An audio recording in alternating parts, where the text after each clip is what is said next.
होळीची राख घरात या ठिकाणी ठेवा. त्यामध्ये टाका ही एक वस्तू. घरात भूत प्रेत, करणी बाधा, नजरदोष असेल त्या सर्व अडचणी दूर होतील. तर बघा, आपल्याला होळीची राख घरात आणायची आहे. ती एखाद्या लाल कपड्यामध्ये किंवा काचेच्या बरणीमध्ये ठेवायची आहे.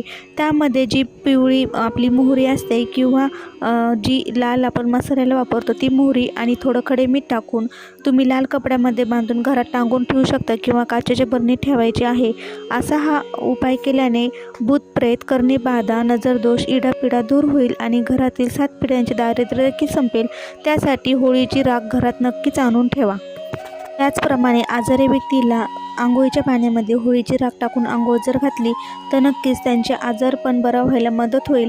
त्याचप्रमाणे ही राख घरात आणून ठेवल्यावर आपल्याला आर्थिक संकट येत असतील ते दूर होतील. अशी हे अत्यंत प्रभावी अशी राख आहे. त्यामुळे या ठिकाणी तुम्ही नक्कीच घरात